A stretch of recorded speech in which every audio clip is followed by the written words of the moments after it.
Hello, everyone, and welcome back to the Sanderlanche podcast. Today we are talking about Mistborn, the Hero of Ages, chapters 36, 37, 38, and 39, wherein Ellen frets over invading Fadrex. Damu's better, but it's full of doubts. Yeoman attacks as a distraction to help kill off the Koloss force, and Vin discovers that Yeoman has a Mistborn, and also the Koloss are made using spikes, which is super creepy and weird.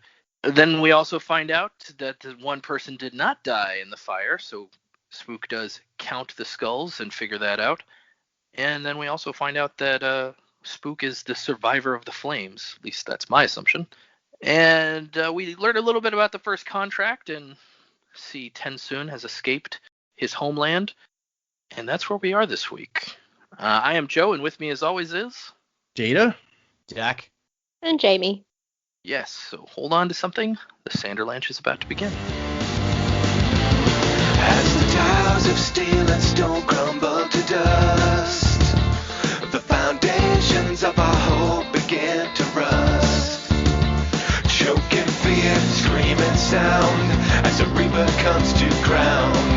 You turn to face it down because you must. And when the world starts to burn at the point of no return, keep a hold of your conviction, tear out the affliction before the world turns black. Stand up and take it back. So, yeah, Koloss Green is people. I don't know how shocking that was for anybody. I feel like I did not see it coming the first time. I thought these Koloss were just something else, their own thing. But anyway, we find out some stuff here. What did you guys think of these 4 chapters? Oh, man. Well, it's all about the spikes. That's what we learned this week, I think.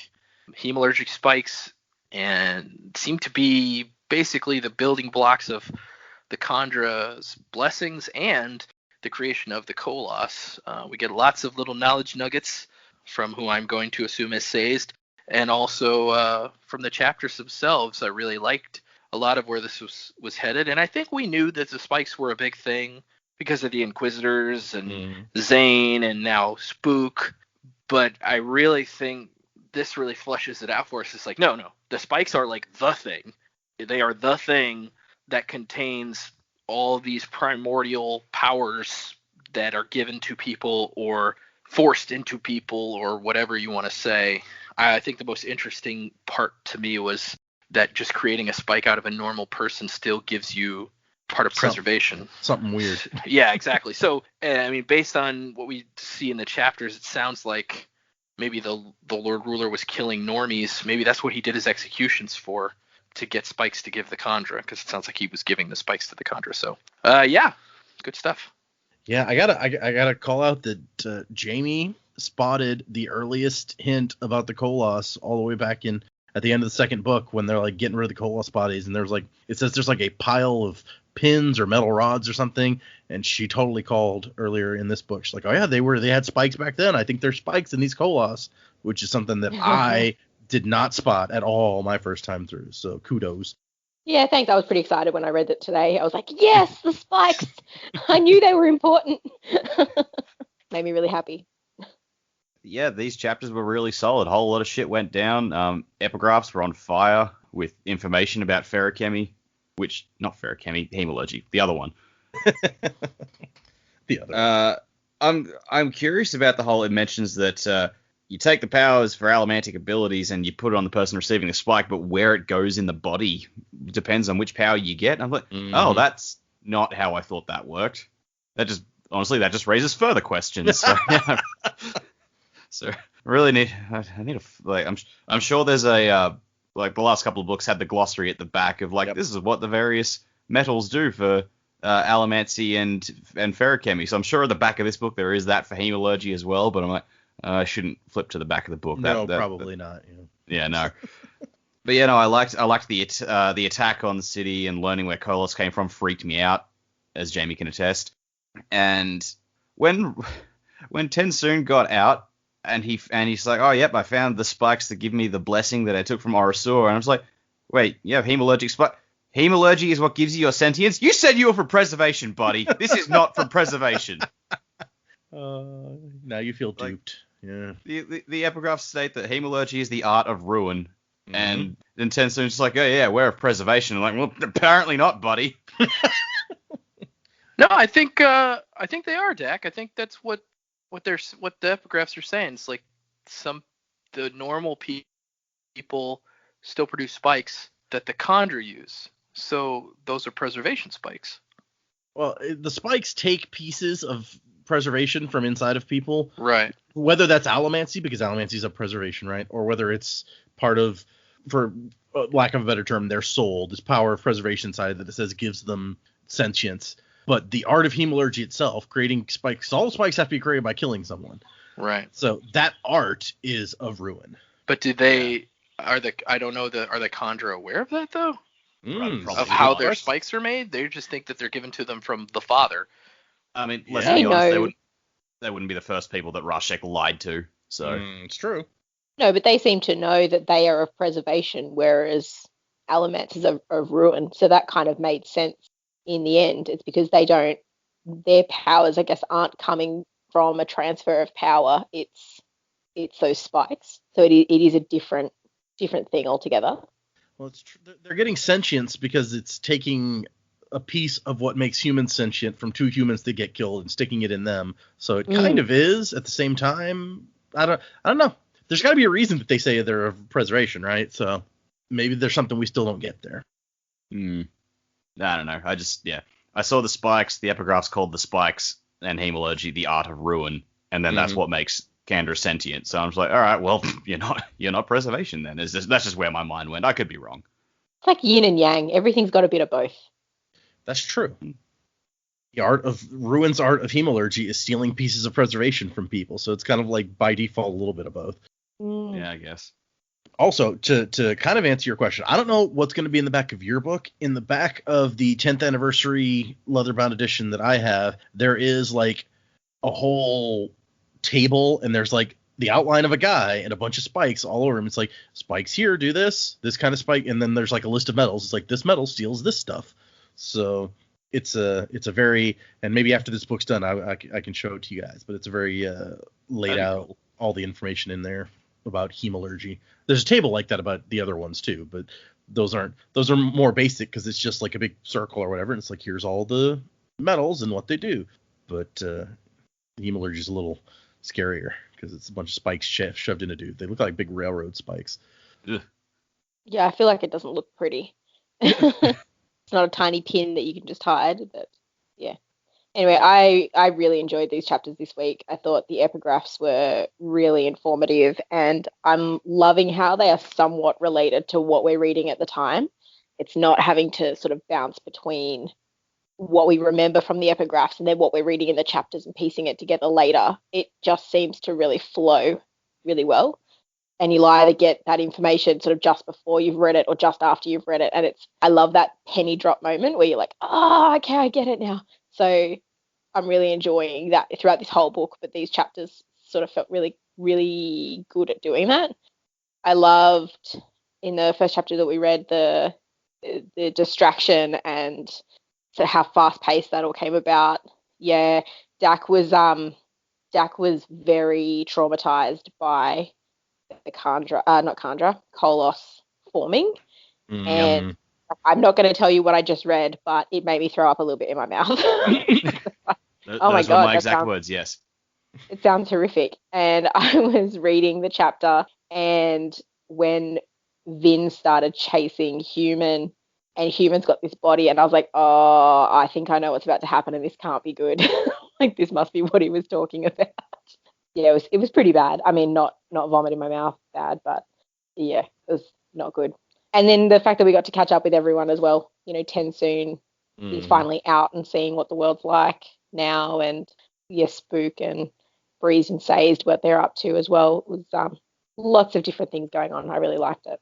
Yeah, there's something so weird, and it's weird to me because you get sort of an explanation of one of the strangest things that I've always in my brain about the Koloss. It's like, why does their skin not grow as they grow? Like, this makes no sense.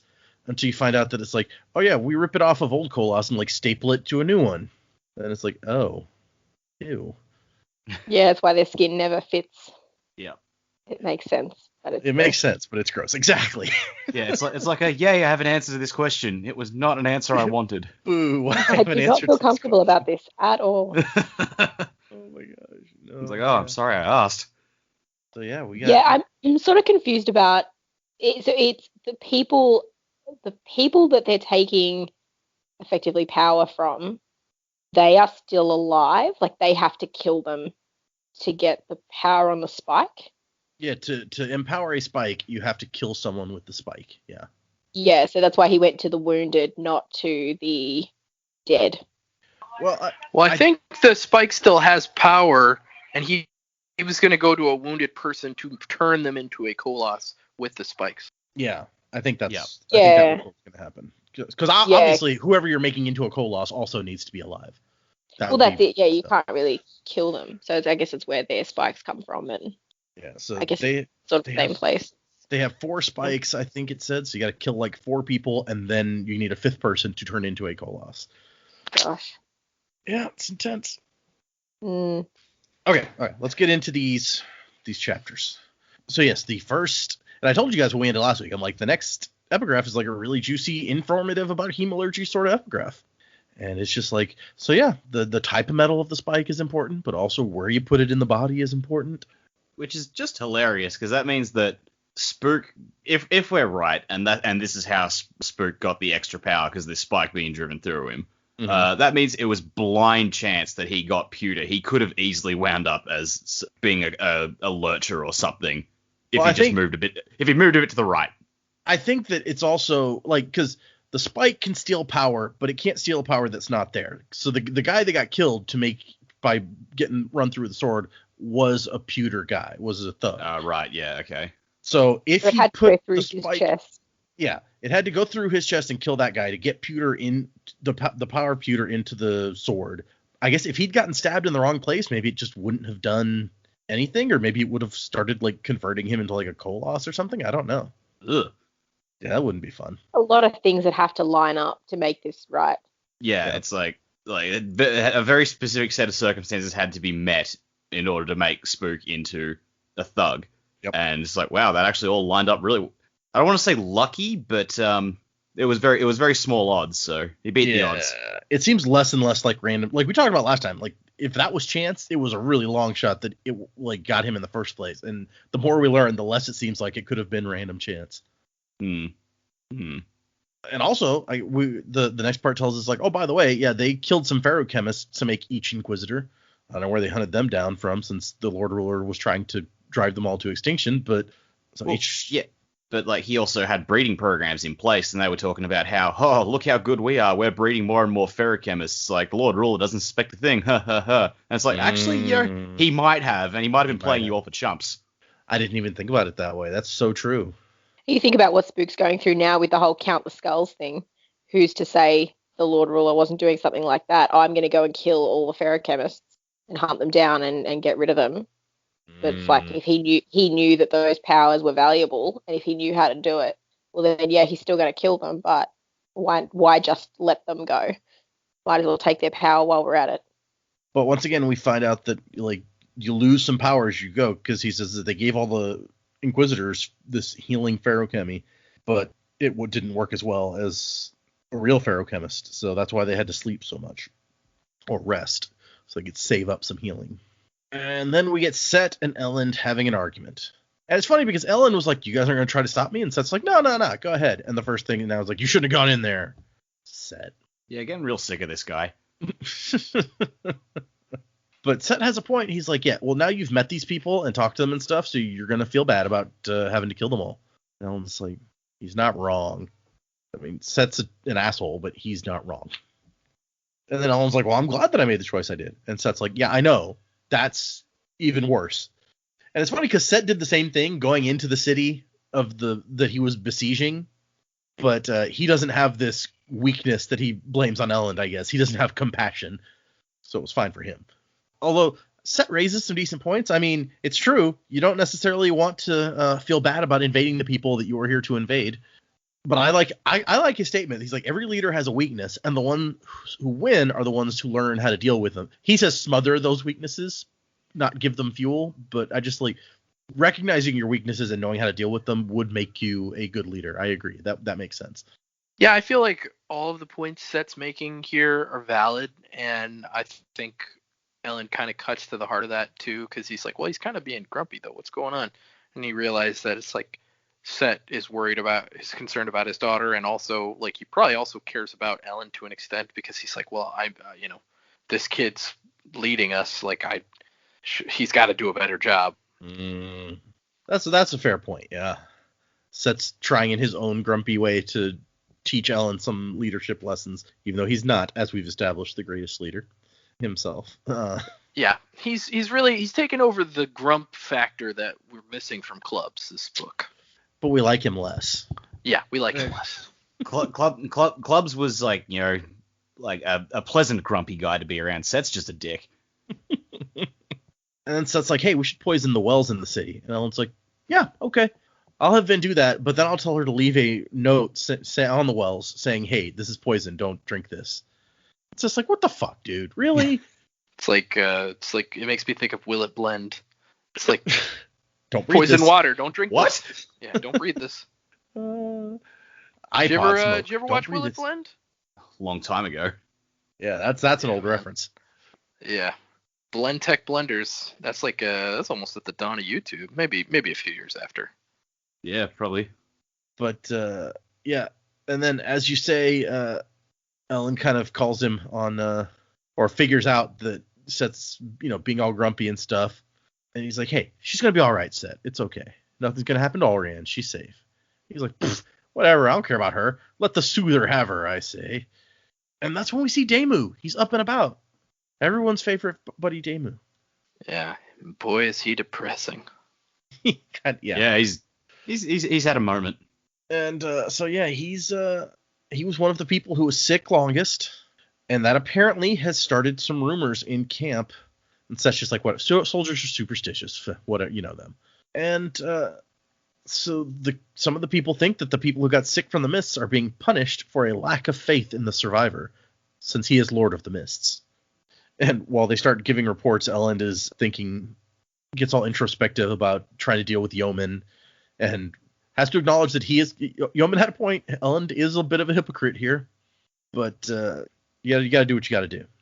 Yeah, I mean, no one's perfect. You got Elend's a hypocrite on one side. Yeoman's still the guy who's just partying while the world burns. So yeah, that's just the usual self-doubt stuff. It's like, man, am I as bad as I think? I don't know, but I need to be as bad as I think. Ah, shit, that's not a good thing. But after the meeting's over, Daemu hangs out and he's like, Your Majesty, I want to be relieved from my post as a general because I'm not worthy anymore. And he's like, no, I'm not trusted by the survivor, so I shouldn't command this army. And Ellen's like, I'm sure the survivor trusts you, Daemu. This is real circular logic here. Daemu obviously is not a true philosophy guy. You can't philosophize like a good old Elend can. I was gonna say, where's Ham? Ham would break this out. Would break this little fallacy. Ham would love this. Yeah, he'd be like, oh, let's talk about it some more. Maybe that's why Daemu asked to speak to Elend alone. He's like, I've talked to Ham. He just wouldn't stop talking. Can we please just? I can't deal with you anymore. But we find out that the army has taken, maybe out of context, something that Elend said when he was trying to give a pep talk before the mist struck everyone down. Because he's like, Kelsier's Lord of the Mists, we have to trust. And then all these people got sick, and now they're like, oh, well, if Kelsier's Lord of the Mists and he's causing this sickness, then he must not like the people who are getting sick, right? So it's kind of like a butterfly effect thing with something that Elend said, trying to be encouraging. The stuff that always goes through my head when they talk about this sort of thing is like people saying, like, oh yeah, it's the will of Kelsier this happened. It's like, you people did not know Kelsier. He did not give that much thought to shit like this. No, not in any way. Also, like, the crux of Daemu's argument is that like, well, you yourself said it. You spoke the words, and so if it's from Kelsier, it must be true that we got sick because of him. And it's like, Daemu, you don't even believe that Elend believes this stuff. So if he said that, why would you give it like credit or credence, you know? Yeah. Damu's just looking for excuses to justify his own feelings of inadequacy here. Yeah, but Damu actually has a little more evidence for his thing, where he's like, well, what about the strange numbers? And Ellen does not know that not only is it exactly 1/16th, or no, I'm sorry, 16%. That's different from 1/16th. Not only is it exactly 16% who get sick of everyone who goes into the mists, it's 16%, or no, it is 1/16th of the people who get sick that stay sick longer, and they stay sick exactly 16 days. Sure. I can fraction that down for you. It's 4/25. 1/16th of 16%. And then, yeah, they say 16 days, and Ellen's like, oh, no, it's coincidence. It's fine. Which at this point, dude, I think you're pushing it to try to make people believe that. 4/25 was just 16%, by the way. Don't think I messed that up. Data's putting words in my mouth. And then he's like, no, 16 is this important thing. Like, that's how many months that the survivor spent in the pits of Hathsin. That's how old Lady Vin was when she became a Mistborn. Which is not true. We know that she was a Mistborn long and that she just didn't know about it. Yeah. Putting that in also, there. Also, when he said, like, that's how long Kelsey was at the pits, I'm like, wait, was it? I don't remember that. Yeah, I think this is the first time we've heard that. I don't doubt it. That sounds about right. But. And so finally, Ellen is like, okay, no, I get it. I understand what you're trying to say. I don't necessarily agree with all this, but okay. So, and Damien's like, well, that means that, if he dislikes the people who got sick, then he must hate the people who were sick longest the most. And I was like, well, except for the ones who died. And Damien's like, yeah, maybe there is hope for me. That was like a sarcastic comment, Damien. You're not supposed to. Jeez. And Damien's like, maybe he doesn't like me because I made myself a priest. He didn't choose me to be his priest. And it's like, Ellen, he didn't choose anyone. He died before any. Ellen's thought is, I don't think the survivor cared much about this when he was alive. I'm like, boom, nail on the head, right there. Yep. But you can't tell people that. It's like, oh, your God, like, didn't give a rat's ass about any of this shit. This next bit is like where it all really comes apart. It's like, yeah, he didn't appear to me after he died, and I was like, that was a Kandra. That wasn't actually him. And Daemo's just like, yeah, but I wasn't on the list that the Kandra visited. Like, oh, okay, now you're pushing it, buddy. Like, you know the secret here.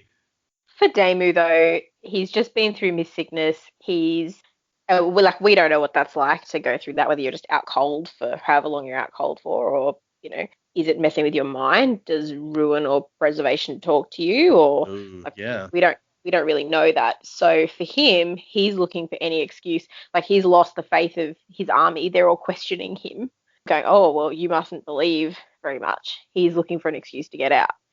So he's going to cling on to anything, which he's obviously given this a great deal of thought. That's fair. I honestly, like, as soon as it came out that he knew about Orosur impersonating Kelsey, I'm like, wait, you knew that, and you're still so devout, like, knowing that, like, you know that Kelsey wasn't quite as divine as everyone says he was because he had to resort to that method. Mm-hmm. Wow, okay, that, I'm not sure what that says. Faith is faith. He's this is. I don't know how many of the other people, like, in this religion actually knew Kelsier. Like, Daemu at least met him a few times and stuff. So maybe he's just crazy, this Daemu guy, Yeah. But I like how Ellen tries to turn it around. He's like, okay, look, we don't have time for this self-pity BS. You know that you are one of the most faithful people in the army. Like, we all know this. So what we need to do is turn this around. You are our proof that being faithful has nothing to do with whether or not you get sick. So then we can find the real reason for all of this stuff. And I was like, okay, see, that was some good thinking on Ellen's part. We're going to turn this around. Make it work the other way. That does work, and it pulls Daemu out of his funk. But it does make me think that, okay, so then in a few chapters' time, we'll find out that Daemu's been spreading this around, people believe it, and then Daemu becomes even higher up in the church. Maybe he's the new pope. Pope of the Survivor. I have no idea. Obviously, the Survivor religion isn't organized the same way everywhere because we know that it's different in Urto than it is here. But Yeah. That'd be interesting. I don't know how they organize themselves in general, actually. So, but I also like that Ellen thinks to himself. He's like, well, maybe I said that shows that they're unrelated. Maybe it's actually the opposite, and that the strongest believers are the ones who are getting sick. Which I can see how you could argue that. Be like, no, this is Kelsier showing who he loves the most. Like, how else is he going to do it? This is how. But I think you want to avoid dividing your army either of these ways. You would rather them be all together. Yeah, you need unification. And then we get the next epigraph, which is that hemalurgic decay was less obvious in Inquisitors created from Mistborn. So Mistborn already had all the powers, which means that any additional, the spikes just like built and made them super, like double steel and double bronze and whatever else. So there were more badass Inquisitors than others, is the basics there. But apparently most of them were created from mistings. So that actually adds a whole nother level to stuff from way back in the first book, where like all the noble houses were like, you don't talk about who in your house is a Mistborn, because that makes you a target from the other houses. But then like this could actually be an extra level to that. It's like, yeah, we have a Mistborn in our house, and next thing you know, they disappear and a new Inquisitor shows up on the streets. Because you can bet Rashek is looking for information on that. And that probably goes a long way to explaining why they kept Vin alive for so long, knowing she was a Mistborn. They probably intended to turn her into one as well. That's interesting. I didn't even think of that. I wonder if they would do that with, like, make someone into an Inquisitor when they weren't, like, a pureblood type person. Because the Inquisitors they have, like, the face tattoos and stuff of being in the church or being in the Steel Ministry, rather, already. Like, they're obligators, it seems like, before they become Inquisitors. So I wonder if that's true of everybody, or if they would do it to somebody like Vin, who... I mean, if they can get a hold of a Mistborn, like this epigraph says that Mistborns are so much more powerful when they're turned into Inquisitors, they might make an exception for her case, because it means they will have someone so much stronger on their team. I guess it depends on how much they can control the other Inquisitors. Like, Marsh obviously had some independence. He took out the other Inquisitors on the night that they overthrew the Lord Ruler. So... Yeah, I guess, it just depends on how long it takes for that control asserts itself. Yeah. Interesting. Also got to think about the fact that Zane had a spike. Yeah, sure. He said he had that spike for as long as he could remember, but he wasn't an Inquisitor. He had the voice talking to him, but you know, at what point do you become an Inquisitor? Like, if you're already a Mistborn and they put a spike through you, that doesn't automatically make you an Inquisitor. I guess like, not. You've got to have all the spikes. Yeah, maybe. But at what number of spikes do you hit Inquisitor? That's a good question. Yeah. Oh, also, when they put the ice spikes in there, that's when you become an Inquisitor. I can see that must change you up somehow a lot, because it's going right through your brain. But also, fun fact, since this is a good point at which to do that, there's somebody. It doesn't come up anywhere in the books because Zane's been dead for a while now. But someone asked Brandon, like, did Zane's spike do anything other than get him talking to God or whatever? Apparently, Zane's spike gave him increased precision with steel, so he was really good at, like, pushing metal. And if you go back and read the I can see that. There's several examples where Vin's, like, really impressed by how good he is at that. Right. Yeah. Yeah, she's like, whoa, how did he do that? Yeah. So yeah, fun Zane fact. But yeah, most Inquisitors were made from mistings, and it seems that Seekers were the favored recruits when a Mistborn was not available, because then they had enhanced bronze, which made it easier for them to search out Ska mistings, which, as you recall, finding and murdering half-breeds was kind of the Inquisitor's whole deal. Yep. And then we cut to Vin, and there's an attack happening. And she's like, finally. Geez, took them long enough. As you guys may remember, when they first set up camp here, Ellen was like, have everybody stay inside while the mists are out so that maybe we can trick Yeoman into thinking that we're scared to go out in the mists. And then he'll try to attack then, and we can be ready for him. And that's what happens. They attack during the mist, but everybody's ready for them, so it's a fun battle where Vin's tossing horses around and stuff. Although she's like, oh no, they have no horseshoes, and their spears are stone-tipped instead of swords. Yeoman knows what he's doing here. So I like her improvisation, where she finds some metal tent spikes still attached to a tent and shoots them at the horses to, like, wrap legs in tent fabric. Yeah. She's quick on her feet. Oh yeah. Part of me was amazed though that they're still using metal in the camp. Yeah. Like, I guess you can't avoid using metal altogether, and when there's not too many Allomancers and Mistborn around these days, I guess it's less of a risk. But at the same time, it's like, oh, okay, well, now that you know they can be used as a weapon, should you have a coin shot come to attack you, you're kind of just giving them what they need. So, don't know that that's wise. Or we see something about Yeoman's Mistborn in this one. I mean, if Yeoman has a Mistborn that lands in the middle of camp and starts like shoving all the tents down using the metal spikes, then that could be a problem. Well, your men are still in those tents. But Vin does pretty well. She burns Duralumin to like knock down these horses and stuff with the tent spike cloth. She's really mean to horses in these last couple of books, I gotta say, since she got her Duralumin. She's always knocking them down and stuff. She chopped one in half at the end of the last book. Yeah, it's definitely a lack of care for animals. You know, PETA would have a field day with Finn. But then she feels a Mistborn and gives chase to the mysterious Mistborn, who we don't ever actually see in this chapter. At some point while she's like chasing him, he just disappears. And it's definitely a Mistborn. It's not the Mist Ghost like when she left the city a few chapters ago, yeah? She seems to think so. I mean, we don't see the guy, so I don't know that we can say for sure. But she tells Ellen that she's like, yeah, he has Mistborn. I felt him. And she even tries to use her, copper cloud piercing ability. But she feels like maybe word has gotten out. Zane knew about it. Who knew who Zane might have told? Because his Conjure spy gave him the secret. So maybe people know. She's like, because most Mistborn, if they're running off and trying to disappear, they would just turn on their copper and start smoking and think that they can use Allomancy all they want and get away and no one will find them.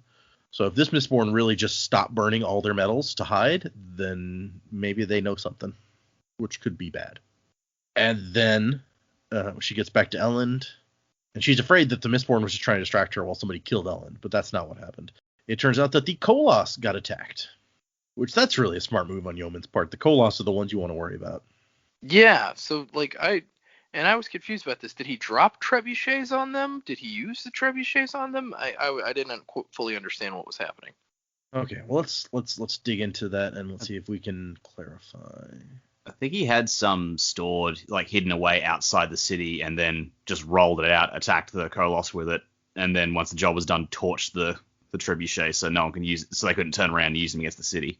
Yeah, I guess that makes sense. Ham says that Yeoman had trebuchets stored in caves at the back of the cliffs. He says that he thinks he stored them there in anticipation of our arrival. So he was going to attack the army with them when they showed up, which makes sense. But he says, I guess they were originally being built for an assault on Luthadel, which that's news. That makes Yeoman a bit of a hypocrite, too, for talking about, like, oh, you had your kingdom, why you got to come mess with mine? Like, oh, really? Okay. Yeah, but I guess that's just speculation. Like, they could call Yeoman on that. He's like, no, I didn't do it for that. What are you talking about? Right. Whether or not he did is another matter, but he could, like, there's no proof that he did it for that.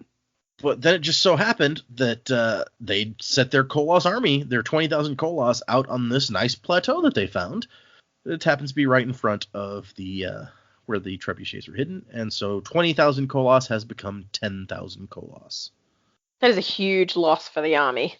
Yeah. That's scary.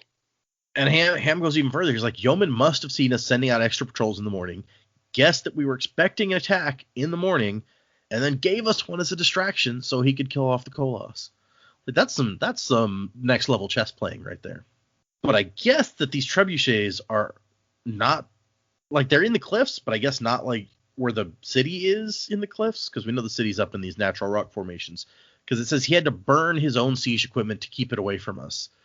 So they surprise attacked them with the siege equipment, and then, like Dak said, they torched it all so that Ellen couldn't grab it and turn around and use it against them. They lost a couple dozen siege weapons and 500 men, but they got 10,000 Koloss. That is a good deal. Yeah. I mean, it just worked out blind luck that was where they settled the Koloss, really. Yep. And so now Ellen feels like he was confident that they could take Fadrek City. Now the battle's going to be a little more even. And we don't like fair fights. Oh, and this is where Vin tells him, it's like, yeah, Yeoman has a Mistborn. And Ellen says, are you sure? And she nods. So she's sure at least. But we know how much Vin relies on her, like, kind of instinct. So who knows how logical this I'm sure is. Well, 9 times out of 10 it works out. It's true. And then, that 1 time out of 10 she lets out God. So yeah, when it goes bad, it goes bad. Yeah. Oh goodness. So Ellen's like, hey, we need to split up the Koloss a little bit, so I'm going to give you 1,000. Here you go. And so basically he has to let 1,000 go, and then Vin has to grab them before they realize that they are free. Which now knowing that they used to be humans is kind of, you're now enslaving these people.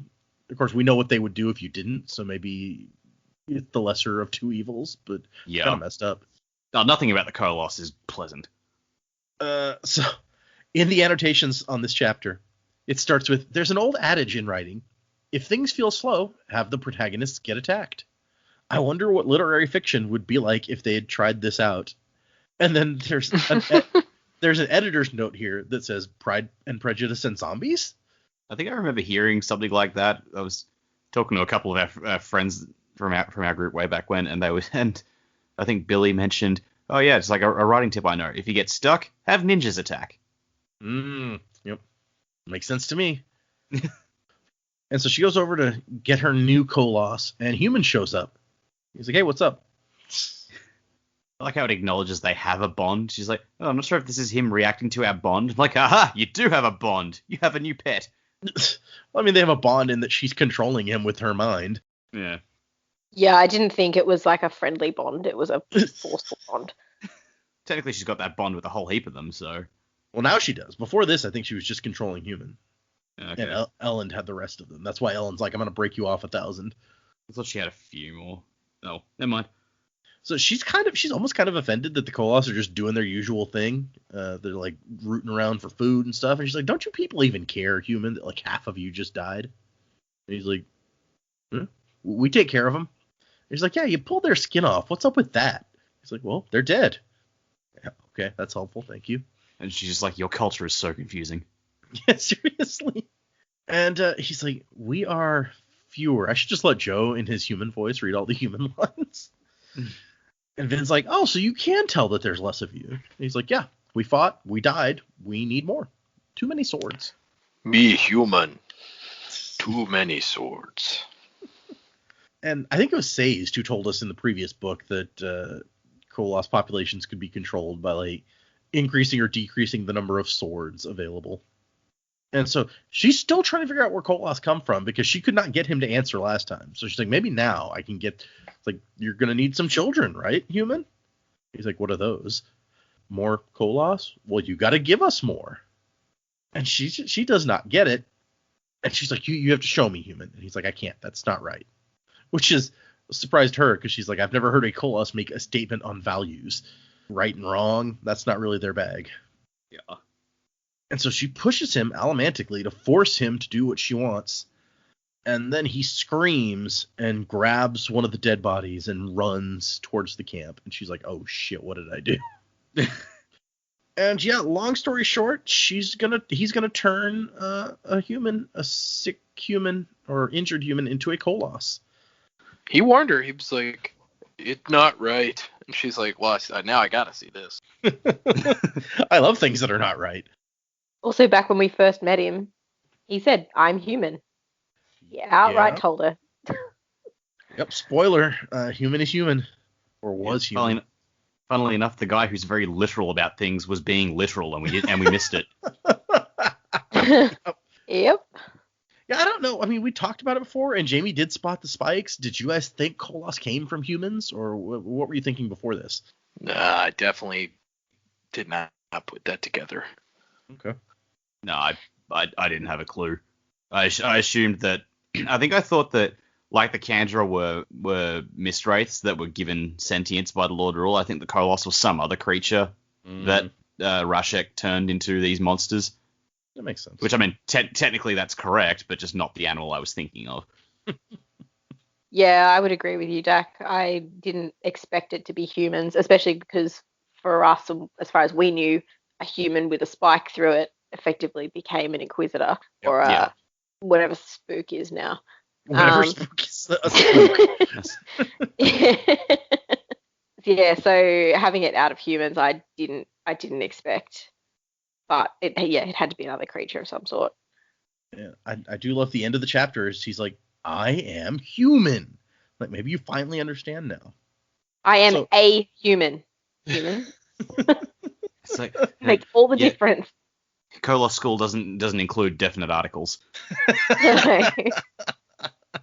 Or I was human. I come from human. Anything else probably would have helped this earlier. So, okay.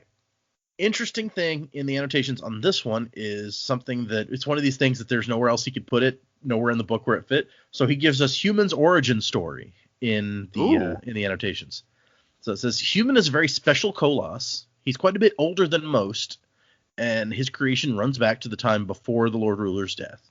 He was originally the leader of a rebellion out in the southeast, the same area where Club spent his youth fighting.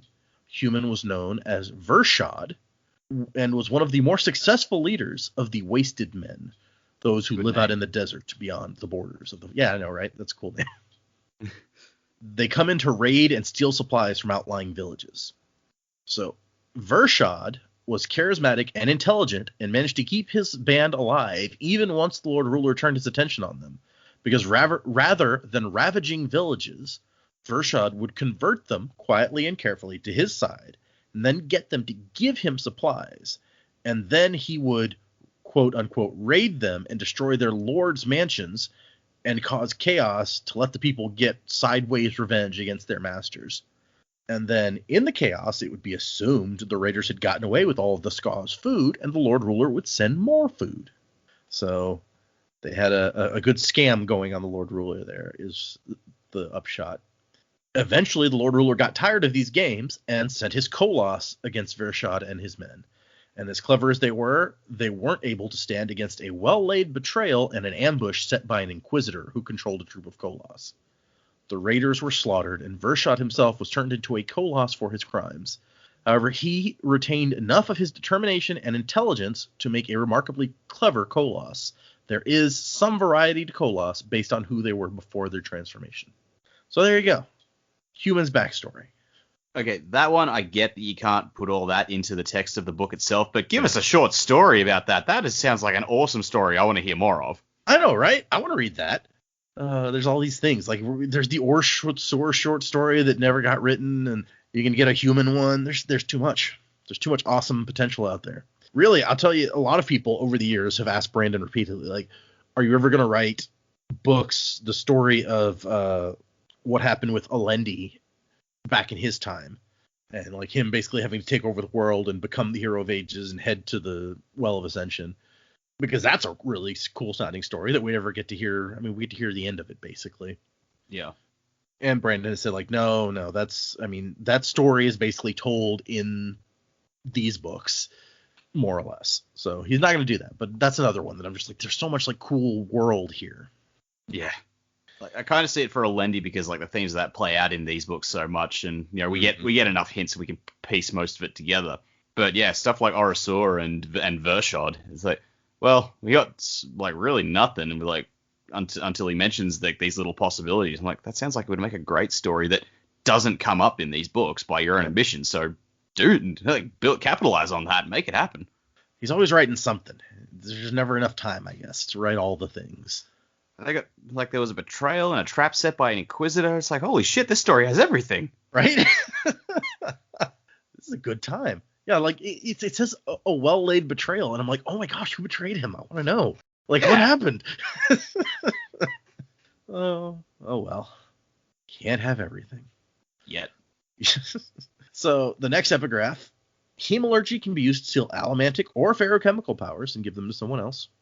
But you can also create one by killing a normal person, and then it steals a part of the power of preservation existing within the soul of people, the power that, in fact, gives all people sentience. So there's a fun fact that we didn't know, is that everybody has some preservation in them, and that's what gives them their sentience. Oh, so people are of ruin instead of preservation, are they, 10 soon? I'm going to stop harping on that. You know, like the people all have this preservation inside them, and you Kandra used Ruin's power to like steal it, and now who's a Ruin, huh? Although now it makes perfect sense why the Kandra can't make more of themselves, because they're like, we have to get the Lord Ruler's the only one who could, because they're not allowed to kill people. Yes. So that's probably exactly why. Yeah. Weird that the Rashek is like, he won't let the Kandra reproduce themselves, but he's like gives the Koloss all the tools they need to do it. Yeah, it's true. But we also find out a little bit about the blessings. So Kandra granted the blessing of potency, is kind of like getting the strength of burning pewter. Presence grants mental capacity in a similar way, while the blessing of awareness gives you ability to sense with greater acuity, and stability grants emotional fortitude. The rarely used blessing of stability grants emotional fortitude. And it's kind of funny because in the annotations, he's like, yeah, so I say it's rarely used because I actually added that one after I was done writing the book. I realized that there should be 4 of them. And so I made a new one up and added it back in a couple of places throughout the book, but you don't see it because I hadn't written it yet at the time that I wrote everything. So he's just like, it's rare. That's why you don't see it. So problem solved. And then we cut back to Spook, who has been digging all night with his new friend Franson and the folks that Franson managed to get together to help him. And look, I gotta say, Dern said count the skulls, and he's got 10 guys out here digging all night to count the skulls. It's kind of a dick move to have given him a clue that requires this much work when you could have just been like, oh, hey, by the way, not everybody that goes into the fires dies. Yeah. Mm-hmm. I thought the same thing. I'm like, really, dude? Really?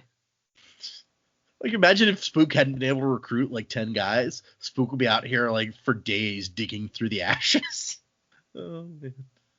But yeah, they find 10 people went in, only 9 skulls.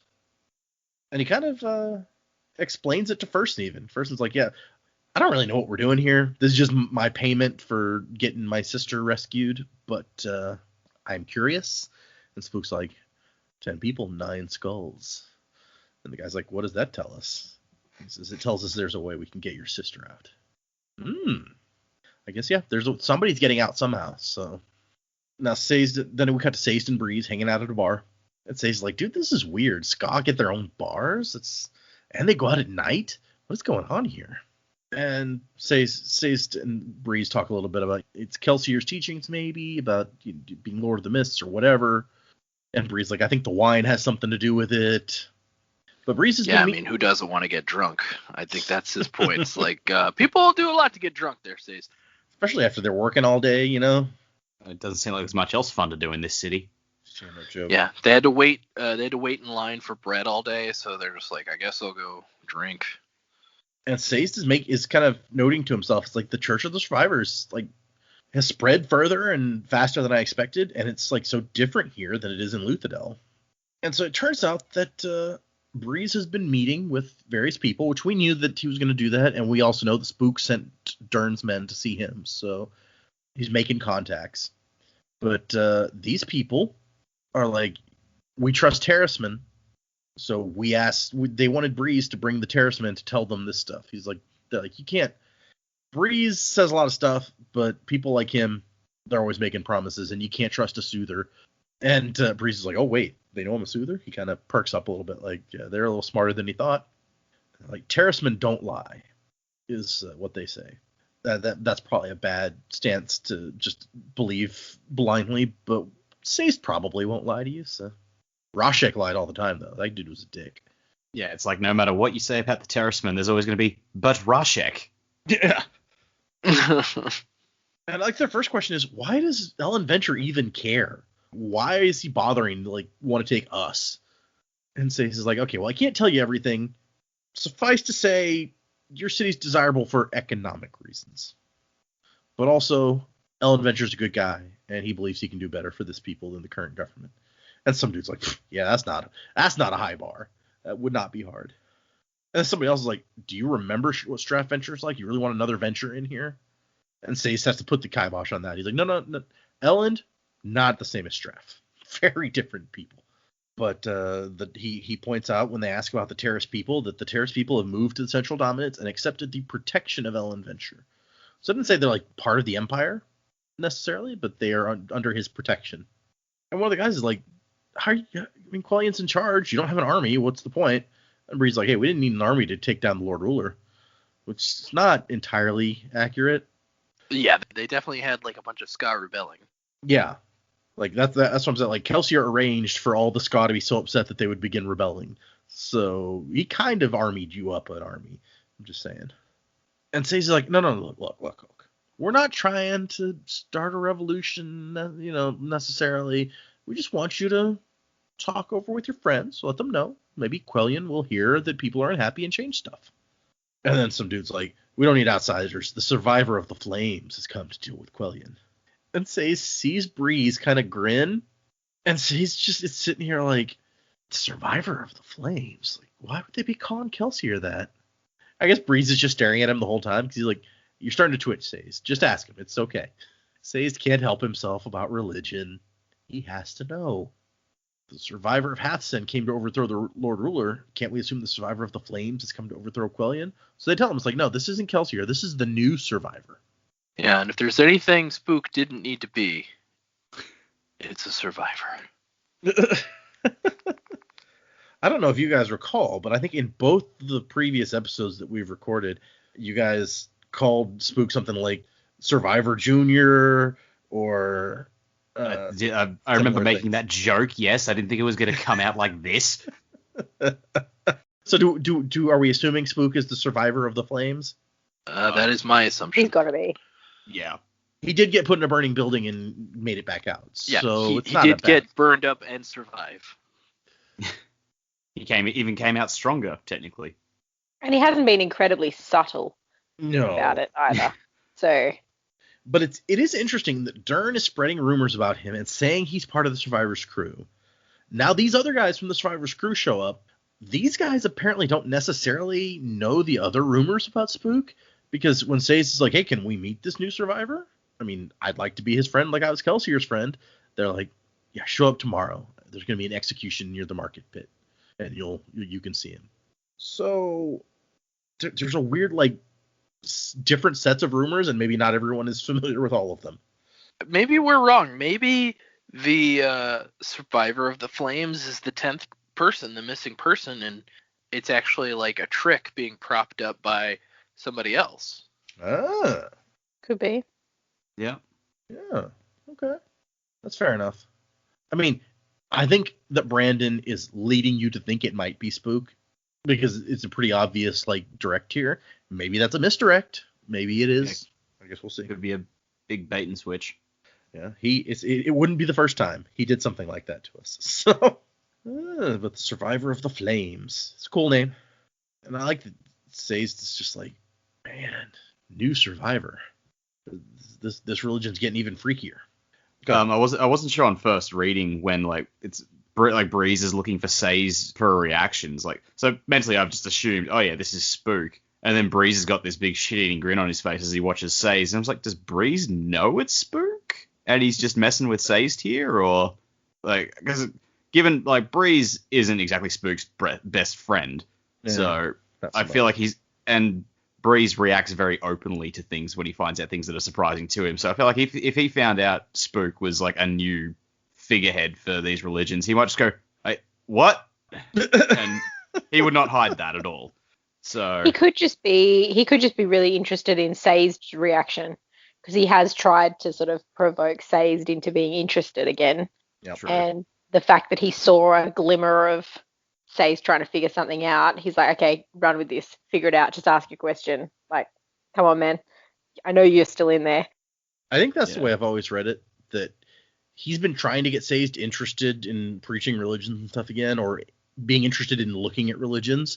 And now Breeze knows from his previous conversations that there's this new kind of evolution in the Church of the Survivor, or whatever you want to call it. So he knew and didn't tell Sazed on purpose, because he wanted to see Sazed, like, get interested and get excited about religion for the first time in a while. And so that's why he's got this grin. That's the way I've always read it. I don't know if that's correct, but he wants Sazed to be happy again.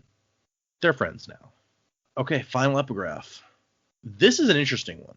And I'll be interested to hear what you guys think about this, because it's very strange. So it's like, Even now, I can barely grasp the scope of this. The events surrounding the end of the world seem larger than just us, the people in the Final Empire. I sense shards of something from long ago, a fractured presence, something spanning the void. I have delved and searched and have been able to come up with a single name. And Joe, your version of the book, since I gave you the same version I have, spells this name wrong. I don't know about y'all's, the version that I sent to you guys. The word is Adonalsium. The L is left out in the version that I have. Yeah, we don't have an L here. Okay. So there is. It looked like Adonasium. Yeah. That's what I thought. There's supposed to be an L before the S. That's a typo in the early versions of the book. Gotcha.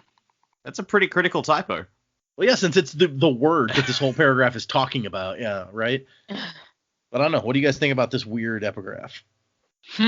Well, obviously, not obviously. My guess is that this is a setup, not even for this book, which is kind of obnoxious to me. It's a setup for like the world, the universe that he's building. Because if we're to believe the epigraph writer 100%, this world is ending. Yep. And it doesn't sound like the epigraph writer died with this world. So it's got to be some kind of cosmic power, probably higher than the levels of ruin and preservation. That would be my guess. Power. Itty-bitty living space, yeah. Okay. I don't know about the itty-bitty living space part. It's not a genie. But, I don't know. They're only on one small part of the planet, so that's fairly small in the scheme of things. Well, I'm not, but I'm talking specifically about this entity he's referencing, which I'm guessing doesn't even live on their planet. Okay. Magical entity, more powerful than ruin and preservation. All right. I sort of got the sense that it talks about shards and fractured presence. I thought, were ruin and preservation they both appear to be sentient forces. Did they used to be the same force that somehow broke in half? Like, the evil half and the good half. Like yeah.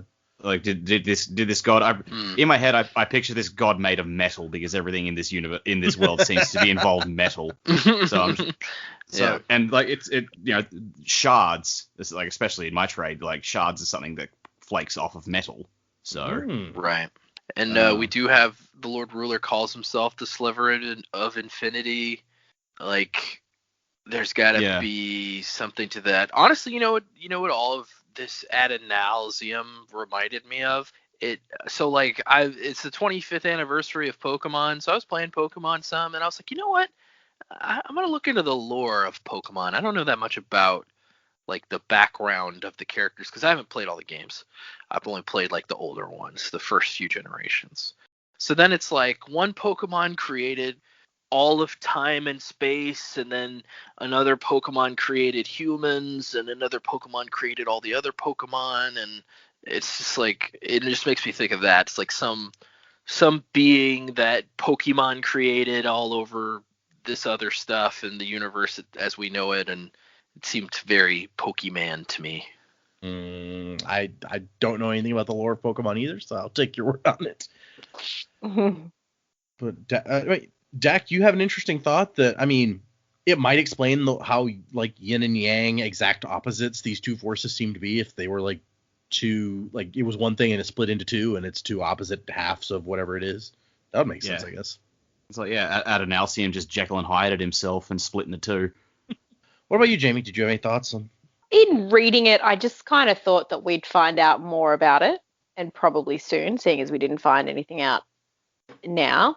But thinking about it now, because it does, like what Joe was saying, it does seem like the writer of the epigraphs is telling this from once it's all over situation. So maybe we don't learn about it here. Maybe it's just a little seed for something. Yeah, I'm not really sure what to make of it. Okay, that's fair. All right, we get our last chapter, which is actually a pretty short chapter because it's just Tensoon by himself, and he's hanging out and looking at how crappy the world is now. He's like, how could they not understand that shit is messed up if they just look outside? It's like the ultimate, I was in the bathroom for 5 minutes. What the hell did you guys do?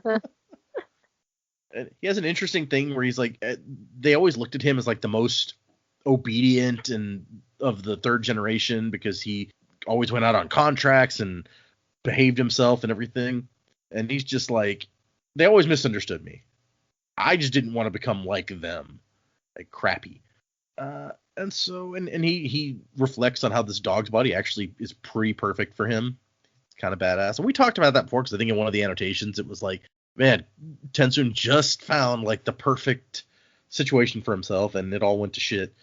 So now he has a chance to revel in it. He's like, man, this dog body's pretty awesome, actually. Hey, man, I get it. My parents don't understand me either. That is kind of the thing, isn't it? It's like, they just don't get me. Yeah, no need to argue, man. Parents just don't understand. He's a 700-year-old teenager, is what you're saying. Well, some of us are not understood even into adulthood. Yeah, okay. He's active-minded. He wants to improve the world. The parents just want to sit on their couch and watch TV all day. Yeah, it's a real. That is kind of the thing. Yeah, exactly. It's like everybody wants to change the world, but no one wants to die. That is a quote from a song. And listeners, if you know what that quote is from, write in. All right. just write in and be like, yes, I know what the quote is from. You don't have to say what it's from. Just be like, yep, I got it. I got that reference. And he gives a little more about how, like, the blessings give them sentience. Turns it basically, you stick two spikes in a Mistwraith, and all of a sudden, hey, I know what's going on. I think, therefore I am. But you also get a little something else, and we talked about the previous epigraph told us about that. So he's kind of retreading that ground a little bit here, but he apparently hid the other two blessing, the other blessing, the two spikes. It's weird because the blessing is singular, but it refers to two spikes. So, but he hid it before returning home. I guess some part of him at least, because he kept telling us he'd return home for his punishment, blah, blah, blah. If he didn't plan on ever leaving again, he would not have hidden these. But I guess you also don't want to turn up with an extra blessing. Yeah. That's probably also true. But then he immediately admitted to killing Orsor, so I don't... True. Yeah. Did they reveal that earlier that he had hid it? Because I thought they had taken it from him. No, they specifically said, I think it was the girl who like, likes what him, did you Malon do or whatever. with it or something? It wasn't on you when you came in or something like that. Yeah. Yeah. She was like, oh, what did you do with that? Because they said that you killed Orsor, but you didn't have them when you showed up. I'm pretty sure Malon mentions that while he's being displayed in a cage. And these epigraphs specifically talk about hemalurgical decay, but these blessings, which we are now, I guess, saying come from a type of hemalurgy, don't seem to have decay. At least not that we're aware of, because it sounds like these Khandra use them for years and years and years. Yeah. Well, the hemalurgic decay happens when they're outside of a body. So, but that's also, it's been specifically referenced in terms of allomantic and ferrochemical power, because I think it was the last episode where it was like where Marsh kills the guy and like kills him with a spike to get his smoking power. And he talks about how you get the most power if you shove the spike through a guy straight into another guy. That's right, because it decays if it just sits in a spike. Right. But I don't know that, because I think the thing says that these blessings are made from regular people, so you may not get the same thing if there's not a power that you're actually transferring. Mm-hmm. Yeah, I don't know, actually. Because if it does decay, he's taken it out of his own body for a year. Yep. So would it be not as strong now as it was before, maybe? Yeah. Also, what kind of hemalurgical spike turns you into a Koloss? That's got to be a whole different thing. Yeah, I don't know that it told us that yet. Are those made of allomancers? Are they made of ferrochemists? Are they made of people? Soylent Green is people? I already made that. Sorry. Oh, since you said people, now it makes me think they're actually made from like some kind of animal. You have to kill a Mistwraith with a spike to make a Koloss. Yeah. That would be weird. Or can't shove it through and like kill just a creature with it, like a horse. I was gonna say, like we've seen a Khandra take an axe to the back and he was fine shortly afterwards. Is a spike really going to kill a Khandra or a Mistwraith? Probably not. Right. Well, I think that was explained also specifically, like Orsor could take an axe to the back because he had the blessing of potency. Oh, yeah. Good point. I think it's because he's a conjurer, because they kept saying like you never like conjure are hard to kill. It said that a bunch of times before we even knew what they were. I'm hoping that they're going to. I mean, I guess we don't need to know, but I want to know how he killed Orsur, because they keep just saying, "Yeah, I killed Orsur. I shouldn't have done that. That was bad of me.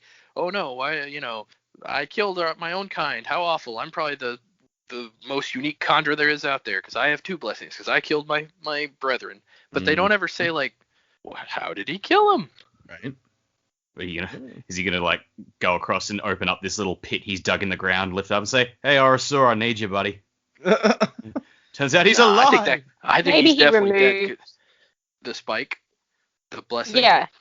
Like he's pinned him down and removed his blessing or something, and now he's no longer sentient. He's just a So mist he's not wraith actually out there dead. somewhere. He's just back to a mist wraith. But that in turn does actually kill the person, because maybe you can't just reinsert it and they come back to their senses, like they have to start over.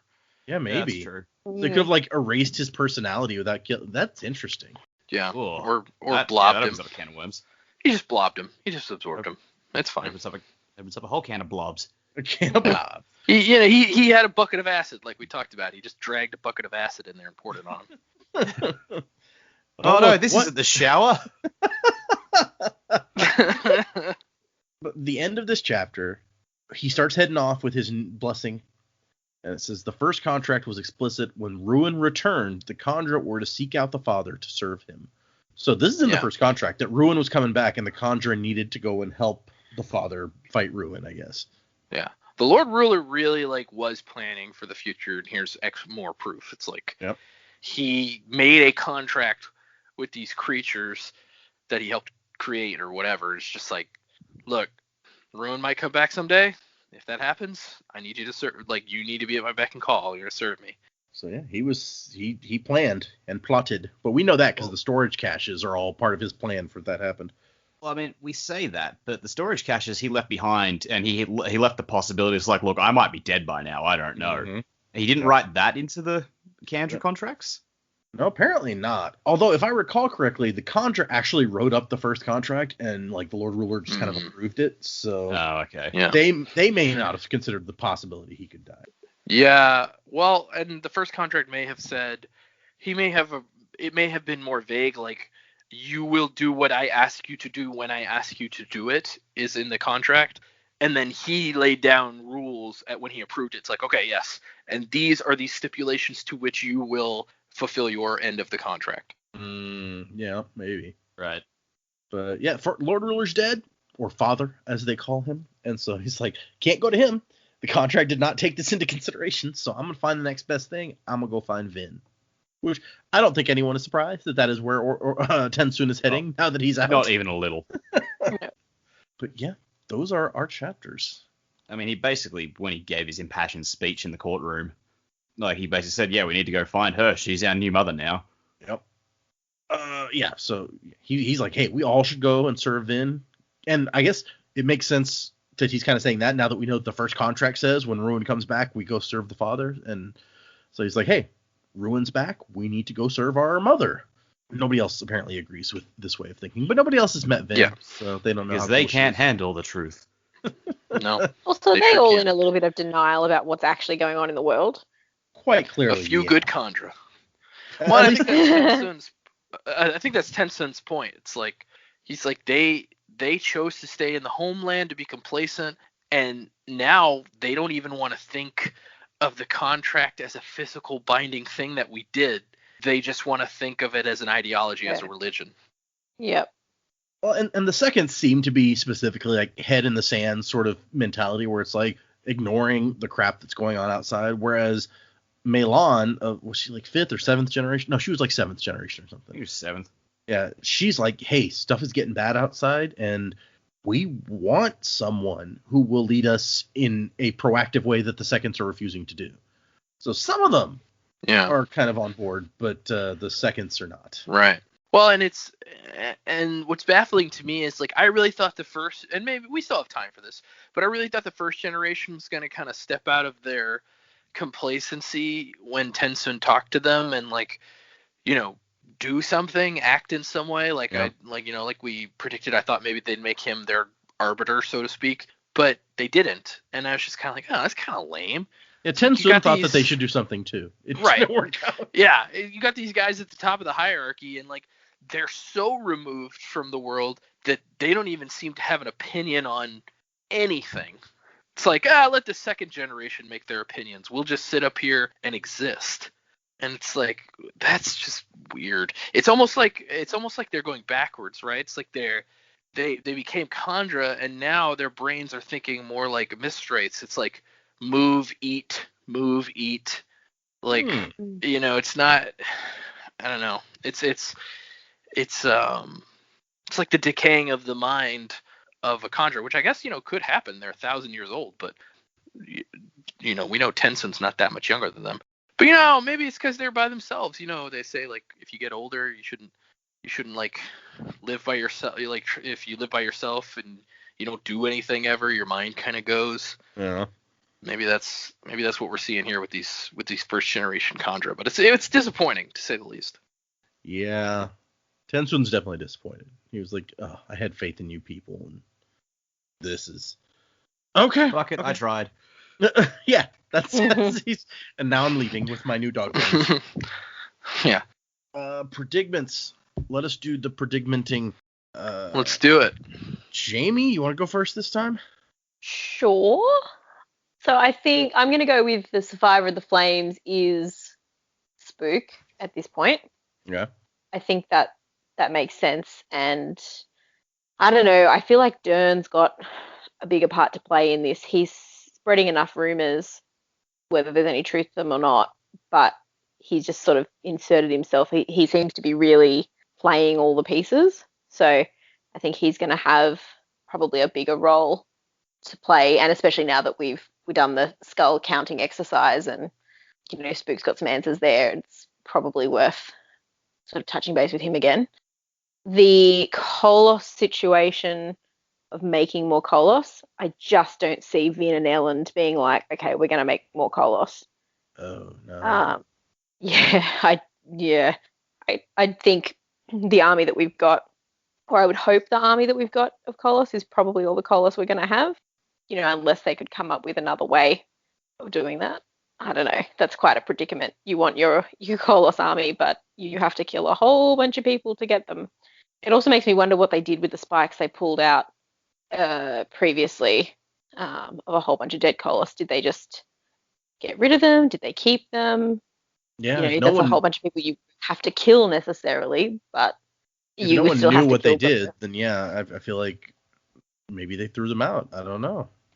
Yeah, they've used them as allomantic weapons and just created Koloss unwittingly, maybe. I don't know. That's what all the tent stakes are.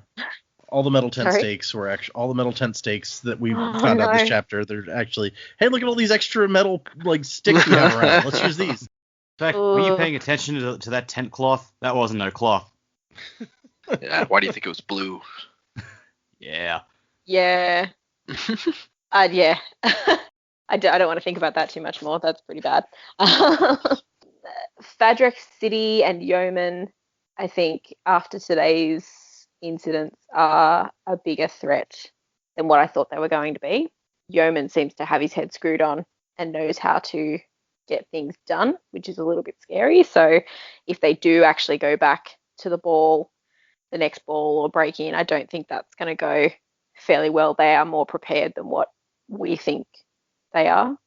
And Tensoon, I think it's still going to be a while before he meets up with Vin. I think it's still a possibility that he will catch up with some other people first. But, I mean, it sounds like he's pretty much on his path back to Luthadel. So I guess he might actually end up knowing what's going on in Luthadel before, like, Elend and Vin do.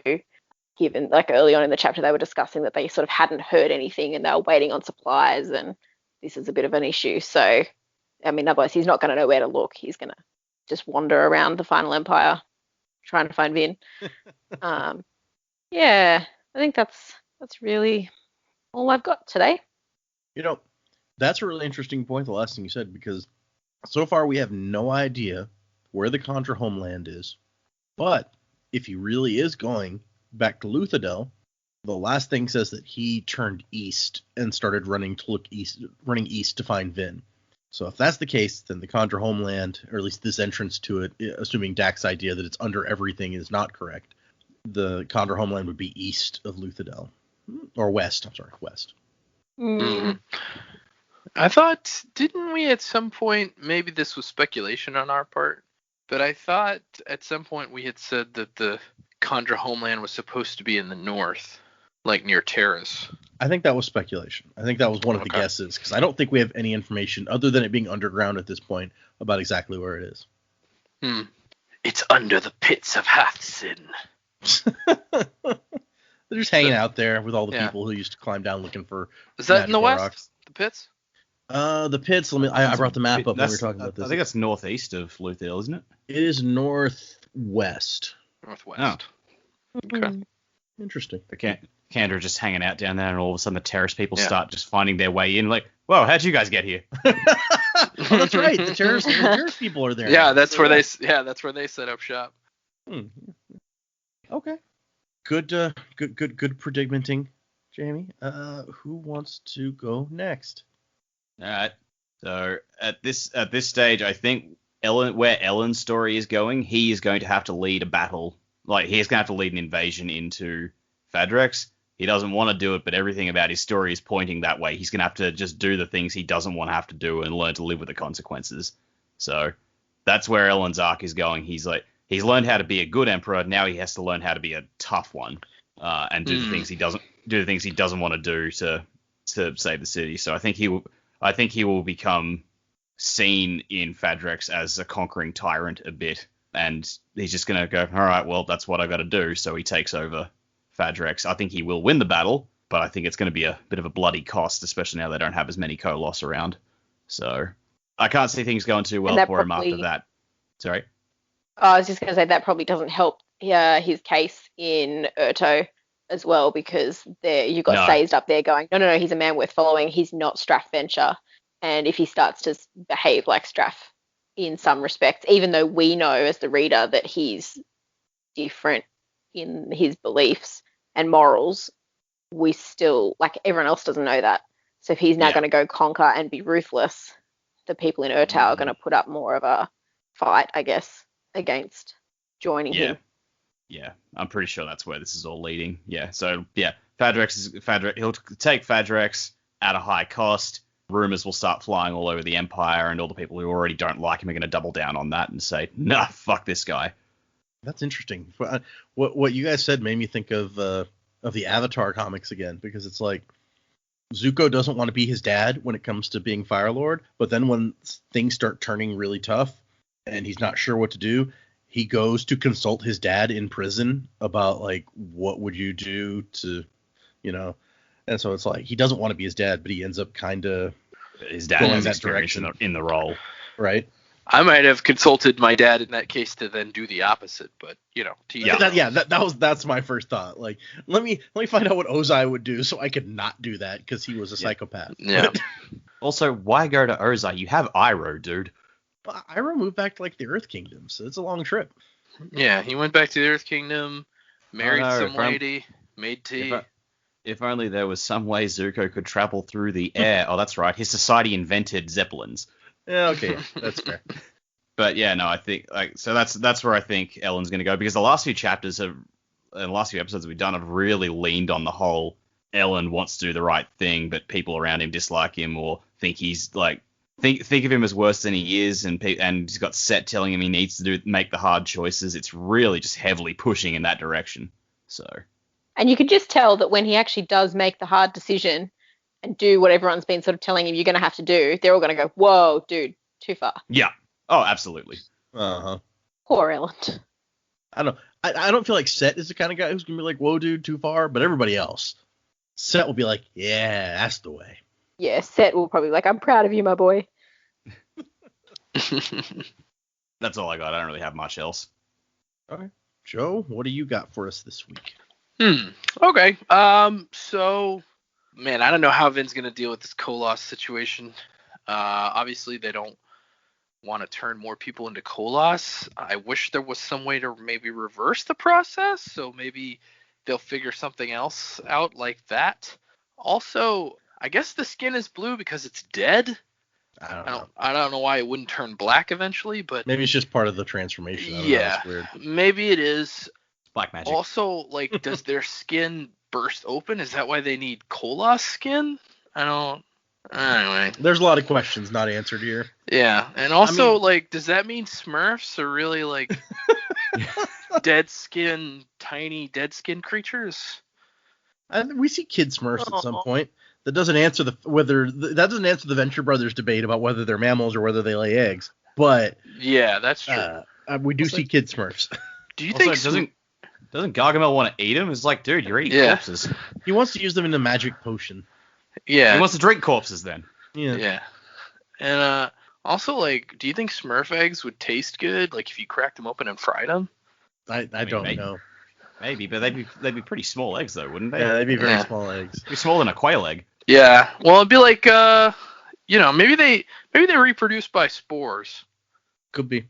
You know, they live in mushrooms. Gargamel wants to use them in a potion that grants, I think, immortality. So maybe it's worth drinking a couple of corpses for that. I mean, if there's any way to get Swear he wanted to immortality, eat 'em. I would guess that it's from drinking corpses. Black Maybe magic. he wants to make the Philosopher's Stone. That may be what it is. Yeah, because I think he wants gold. Yeah, I think he wants gold. That's what I was thinking. That's why Yeah. I was like, maybe that's. I mean, the Philosopher's Stone is supposed to grant both, I guess. So. I think the cat wants to eat the Smurfs, and he wants gold. The cat. Osriel. Anyway, Smurfs notwithstanding, something's going on with these Koloss that has to be fixed. Doesn't sound like there's a way to turn them back into humans. I guess somewhere deep and embedded in their psyche is the fact that they were humans at one point, and that's why they want to be humans, because they think, well, I am still a human. I'm just, I look different. So that's kind of sad, honestly.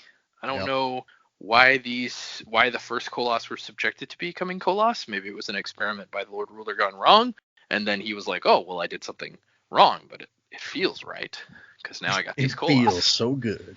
Yeah. Bad to the Bone starts playing. And so I'm a little concerned about the ethical ramifications that Vin's going to feel with these Koloss, sending them to their death, knowing that, hey, these aren't just like creatures. These people were human. It's like, can we stop? Like, we're controlling people that were at one time human beings. What's the ethical dilemma in that, if there is one? So could they even take Fadrex? Would they even subject the Koloss to killing and destroying things and possibly being killed when they now realize, oh, these people were human at one point? Right. So that's possibly a dilemma I could see facing our heroes. So Lord Ruler obviously was thinking things through. That's why he made all these caches. He was preparing. This contract says it requires some kind of sacrifice on the part of the Khandra. I think it would be interesting if the Khandra each had to give up their blessings and inject them all into one person and make that person like a super being. Super Contra, sure. Yeah. Okay. Yeah, like maybe Tensoon would become the Super Khandra. I don't know. Or we now know that these hemalurgical spikes could possibly be put inside anyone and grant them some kind of power. So would the Lord Ruler have asked them to put all the hemalurgical spikes inside of him? Ugh. Or is the Hero of Ages, if we do believe it's Sazed, could he receive all the spikes from the Khandra? Because we know that these spikes don't have Ruin's voice in them, at least. Because if we're to believe the epigraph writer, they come from Preservation. So I don't know if Preservation talks to the Khandra. My guess is that no, he does not. I think all the it spikes does not. take the power of preservation out of whatever. Yeah, but somehow Ruin's able to communicate with the allomantic hemalurgical spikes Yeah. and possibly the ferrochemical ones. Oh. So the ones for people that don't use allomancy, at least not that we've observed, I don't think that the Khandra are hearing whispers, at least not that we know of. Tensoon's never. The Khandra and the Koloss, we haven't seen either of them Yeah. talking to somebody who's not there or something. Right. Or Koloss. Koloss may have voices in their heads, but their brains are so messed up now, who knows? Yeah. But I don't know. It'd be interesting if their sacrifice was to make some kind of super being and they had to give up all their blessings for that. That's a thought I've been having. And this ad nauseam thing that we were talking about. I have to think that we're probably not going to get the answer in this book. I I don't know. I mean, maybe I'm wrong. Maybe we're gonna. But it sounds like the epigraph writer is writing maybe after this book takes place. So if he's still wondering about it now, after the book takes place, it's probably not going to be revealed to us. Not in this book, anyway. Well, that's a fair point. Yeah. Mm-hmm. So that's pretty much all I got. Spook, I think Spook's bound for trouble with what he's been up to, and maybe he is the survivor of the flames, but I really still don't feel like we're gonna get good out of Spook. And if I'm just to put, and if people are like, oh, you shouldn't be so mean to Spook, if it's because I should pity him, I don't pity him either. So I don't think he's gonna provide any good things, and I also don't think I have any pity for him. So you don't pity the fool. Got it. Nope, I don't pity the. I don't pity the Spook. I pity the fool that pities Spook. Okay, that's fair. Poor Spook. He's just misguided, is all. Poor Spook. Kelsier's in his head telling him some messed up stuff. Kelsier, sure. There was a note in there. It's like when he was digging through the rubble. It's like, oh, Kelsier gave me pewter. Could he give me steel and iron too? Yep, and I'm thinking to myself, well, potentially, if we're right. I mean, Jamie's called that out more than once already. He's like afraid that Spook's going to be going down a dark road here where he's like, I'm going to start taking some more powers. Yeah. Make myself a new Lord Ruler or something. It sounds like Spook maybe would figure out that he's going to be controlled if he puts more spikes in him. Like if he puts the second one in there and he's kind of like, wait a minute, this thing is like taken over at this point. So maybe. But also it would be really weird. Right. Yeah, it would maybe. Also be really weird at this point with what the voice Kelsier has told him, if that voice was just like, hey, remember how I told you just like keep that metal in you as like a sign of who you are? And that now like, that marks you for who you are. Why don't you just put some more in there? Just shove some more in. It'll be great. Yeah, it'll be cool. If I put a second spike in me, does that mean there'll be a second Kelsier? Yeah. Can you imagine like 3 Kelsiers talking to you at once? That'd be so obnoxious. That'd be really aggravating. He's like, sorry, I'm late. He's like, you're not late. You're inside my head. You're not late. 2 of you are already here. Yeah. I'd forgotten about Kelsier being late all the time. We just haven't seen him in so long. Man. It hasn't been relevant, but yeah. Yeah, that was his thing. He was always late. That was his thing. He was like the White Rabbit, except he didn't care. Okay, for next time, we are reading 4 more chapters, 40, 41, 42, and 43. 4 more chapters. In the meantime, let us look. We have a couple of emails. One is from Joseph, and Joseph says... No relation. So something happened during the last episode that really cracked me up. You guys mentioned how Sean was a tougher first Mistborn kill than Kelsier's first, and how Kelsier didn't intend for Vin to fight such a tough fight first. The thing that got me was the irony that if Kelsier had gotten his way, then Vin's first Mistborn fight would have been against the Lord Ruler. Haha. Kelsier was a psychopath, and in any other setting, he might have been a villain. That's kind of true. Kelsier loved killing dudes. He did love to kill talk people. about that through the first book, where it's like really not comfortable with this guy. Yeah. Yeah, he had some issues for sure, but he'd been through some stuff. And he says he was a hero, but that was definitely a matter of circumstance. As always, love the podcast. Kind of sad that I'm all up to date now and can't just binge to catch up, but the upside is getting to interact like this. Wasn't till the time of next, Joseph. Thank you, Joseph. Thanks, man. It's true. I never thought about that Vin's first Mistborn fight would have been the Lord Ruler. That's hardcore. He's like, yeah, you can kill Lord Ruler, right? That also just seems like a bad idea. Yeah. I wonder if Kelsier had a plan to find like another Mistborn and have Vin fight her eventually, or him or her. Or Well, if he he was was just probably like, thinking Inquisitors at some point. They're like, surely that would be the logical warm-up. yeah. Yeah, Lord well, Ruler, that didn't work for sure, out yeah. too well. That didn't work out too well the first time around when she faced an Inquisitor at his side. She was not ready, but then again, there were like 3 of them. If there had There only was been 3 of them one, there. maybe Yeah. Vin and Kelsier together could have taken him out. Well, even when Kelsier defeated the one Inquisitor by himself, he was kind of like, oh, wow, I did it. Yeah. He was not got a little bit surprised there, yeah. But like logically, it's like Lord Ruler, Inquisitor. You like probably want to go for an Inquisitor first, maybe. No. That's definitely. I feel like you want a regular Mistborn first, and then you work up to the Inquisitor, and then you know. Yeah. No, man, go big or go home.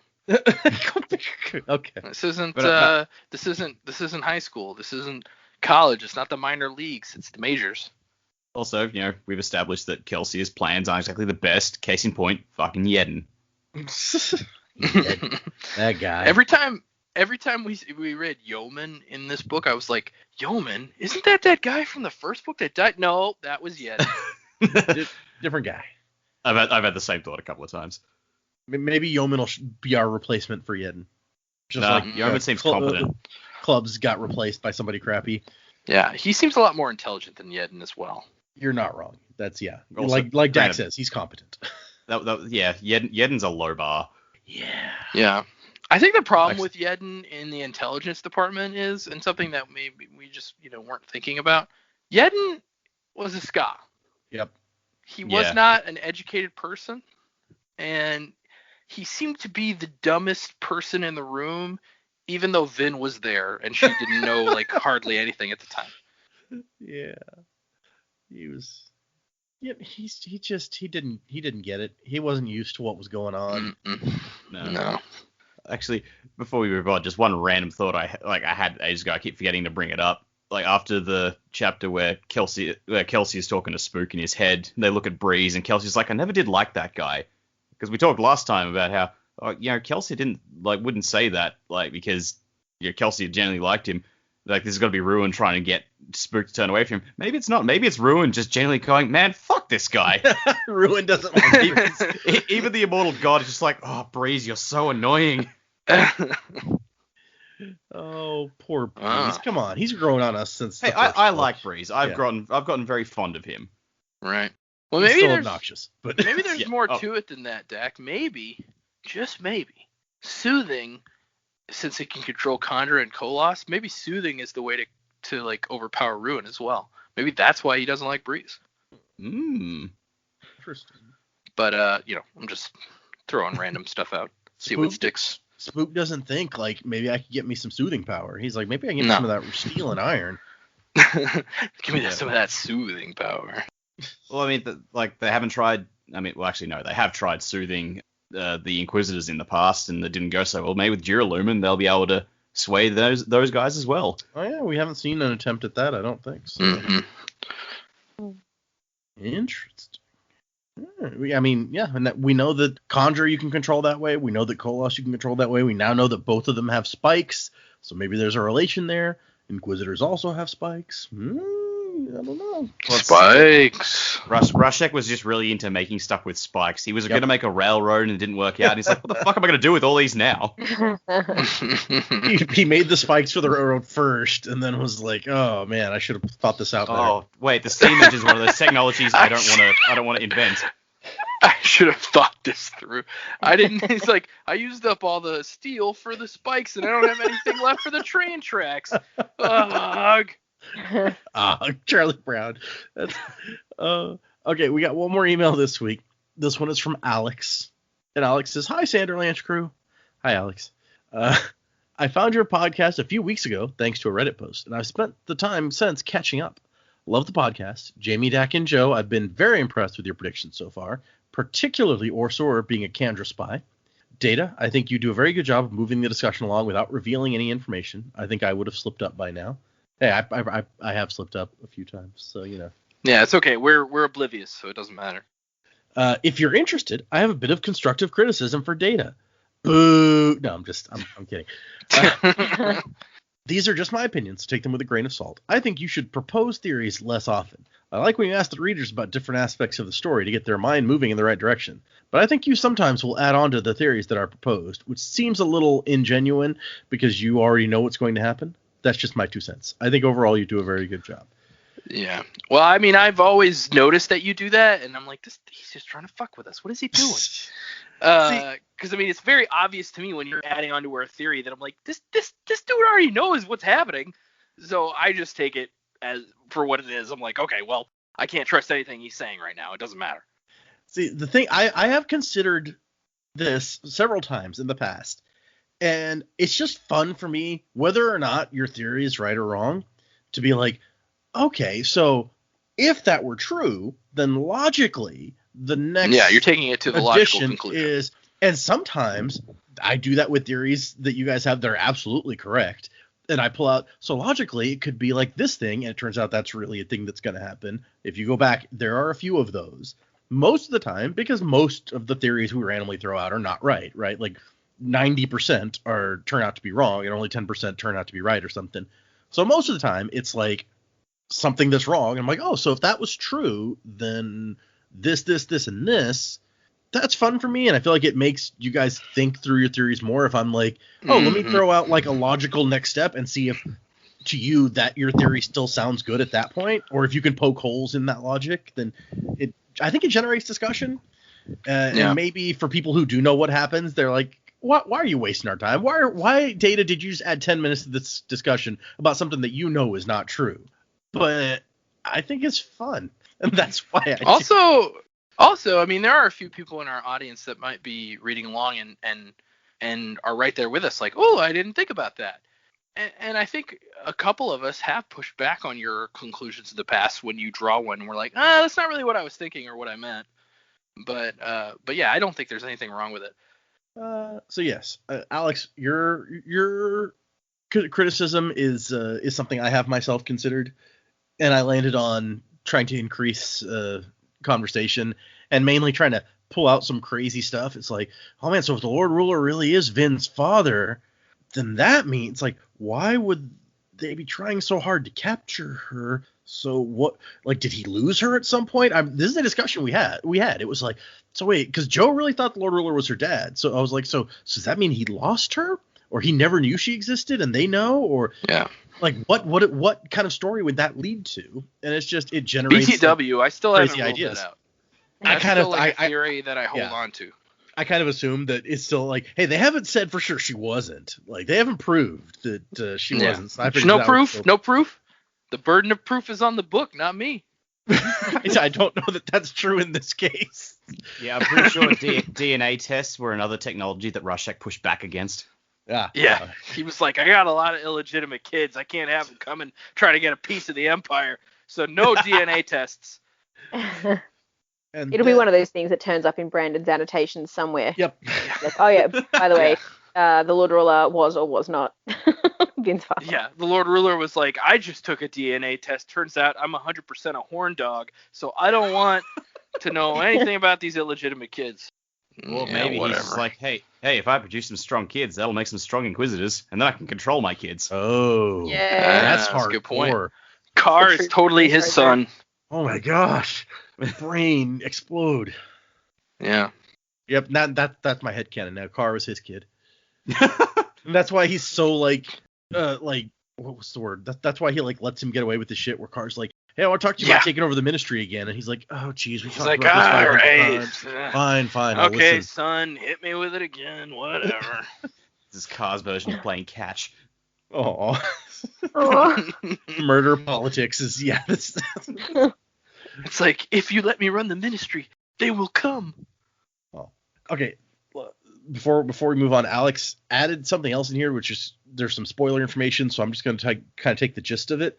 But his question is basically like, so at some point, there's some information that's given out in the actual books, but there's other information that kind of everybody knows at this point about like the bigger story stuff going on in the background that only comes from stuff that Brandon has said, and that people have like spread his quotes around and be like, yeah, this is what's really happening there. So he's like, when it comes to that kind of thing, are you going to tell people stuff, or are we just going to be looking at stuff that's in the books, even if we're missing some explanations that people, or that it would make more sense if people had this explanation that, and I think that my answer to that would be that I've already, even just this episode, done some stuff where it's like, hey, there's a word of Brandon. That's what they call stuff that Brandon has said, words of Brandon. I'm like, there's a word of Brandon that says this, and that will enhance your enjoyment of the story, in my opinion. So I give that information to you. That's my idea. Moving forward, is if there's something that I feel will enhance things and not spoil things, then I will give that information at that time when it's appropriate. Yeah, I feel like you do a pretty good job of peppering in extra content that makes us go, oh, okay. Like Human's backstory. Yeah, exactly. Now the real question is, are you skewing the stuff to believe to fit your actual theories of the overall universe, and only giving us information that would lead us to those conclusions. I guess that's possible. I don't know. I mean, now I'm gonna be introspective and have to consider that myself. Like, am I unfairly skewing things in a direction? Yeah. I feel like maybe somebody would have called you on it before now, but I feel like most of the time, if something is not like a fact, if it's like, this is my opinion, or if it's like, this is like earlier where I was like, this is what somebody said, and I have no idea if it's actually true. I feel like I preface that because that's just my style of talking, where I'm like, I don't like being wrong. So I'll be like, sure, I'm pretty sure this is true, but I'm not 100%, so I'm going to put that out there because I don't want you coming back and being like, you lied. And I'm like, okay, well, yeah. Anyway. Well, internet, I feel like that's the way you have to talk now. Anything you say that's like a statement is now taken as absolute fact, and if you're disproven, then people are like, well, I can't believe you would say that, and you didn't even know, and it's just like, yeah, come on, man. I can't know it. No one can know everything. It's like, if I'm going to wax on a subject, yeah, I may have some of the figures wrong. I may have some of the facts, incomplete. Don't judge me, man. I'm just trying to live my life. I should probably also mention, while we're on the subject, that Brandon has actually said, it's like, hey, this stuff that, like, when I go to a convention or a signing and people ask questions and I answer it, that is canon until it's not. Until I get to a point in a book where I have to change that some because I realize it doesn't work for the story. So right. And there have been a couple of those where he said this works this way, and then later he came back, he's like, oh, actually, that doesn't, I have to change that just a little bit so that it actually works as I'm writing the story. So it can happen. Well, it's just like anything that a creator says. It's like, well, yeah, dude, like, I created it, and that's how it works in my head right now. But if I get to a place in my story or in the logic of what I'm trying to say and that doesn't work anymore, then I've got the creative license to change it. It's my stuff. So, yeah, that, I hope, answered your question, Alex. And he ends by saying, anyway, or I guess she, Alex could be a girl, I'm sorry. Anyway, that was kind of long. Thanks for taking the time to read it. Looking forward to hearing your future episodes. Thanks, Alex. Keep listening, please. We appreciate all the emails, if all the thought-provoking and conversation-starting topics that come out of them. If anybody wants to send us an email, the email address is thesanderlanche@gmail.com. You can find us on Twitter. You can find us on Facebook, on Instagram, which I think the last 2 weeks I failed to post anything to Instagram, so I need to do that. I got out of the habit when I went to Disney, and now I'm paying for it. All that said, and music by Miracle of Sound. Let's throw that in there so that I don't forget. Yay. That is all that we have for this week. Anyone have any final notes you want to throw out? Did you, I may have not been paying attention. Did you actually say our email address? I did. Okay, perfect. No final anything. No projects anyone wants to plug. Dax Play was already over weeks ago. So. Yeah. Well, if you guys want to, wait, did I talk about this last week where I rage hardcore on YouTube? Yep. Okay, never mind then. Yeah, because I totally listened to it right after the episode because you talked about it. Yeah. For anyone who missed it, Dak, I'm just gonna claim that he was starring in Jersey Boys. He was, in fact, no. All of the Jersey Boys were played by Dak. It was a one-man show. Can you imagine, not, like, how you I was not Jersey and I was not the boys. You're like harmonizing with yourself somehow. It's like some freaky double vocal thing you're doing. Oh, good Zoidberg style. That would have been great. Anyway, no, so, I was just ensemble. It was great. Thanks. There's one point where I shot a guy, and one night someone in the audience screamed, "What the fuck!" I was like this old person. It's like, oh, man. I came to see this lovely show about this band I loved in the 50s, and why are people dying? Live theater, you can't make that stuff up. I want to imagine that they just stormed out in outrage after that. Like, no one told me there would be shooting in this play. Yeah, or somebody who's like really conservative and they don't like dancing and like, I didn't know they were gonna dance. It's like, I mean, shouldn't have come to musical theater for that. Yeah, no, that was a bad choice. I thought they were just gonna stand there and sing. I didn't know there was gonna be movement involved. It's like when we were kids and we went, it was like Christmas or something, and one of our cousins recommended watching like Monty Python and the Holy Grail. So the whole family was sitting there watching Monty Python and the Holy Grail, and then one of them, like the French guy, says one swear word or something, and our grandfather's like, I didn't know there would be cursing in this, and then he stopped the movie. Oh. I think it was the Black Knight called him a yellow bastard. Oh, that may have been it, yeah. Yeah. Don't worry, I eventually watched the full film. I think we'd already owned it at that point, probably. It's possible. Anyway. Okay. Thank you, everyone, for listening. Come back next week for, once again, chapters 40 through 43, episode 11 of The Hero of Ages, where we will be hitting, I think we're going to hit 50% next time, so we're like right at the halfway point. Woohoo! Very exciting. So, wasing till the time of next, everyone. As the towers of steel and stone crumble to dust, the foundations of our hope begin to rust. Choking fear, screaming sound, as a reaper comes to ground.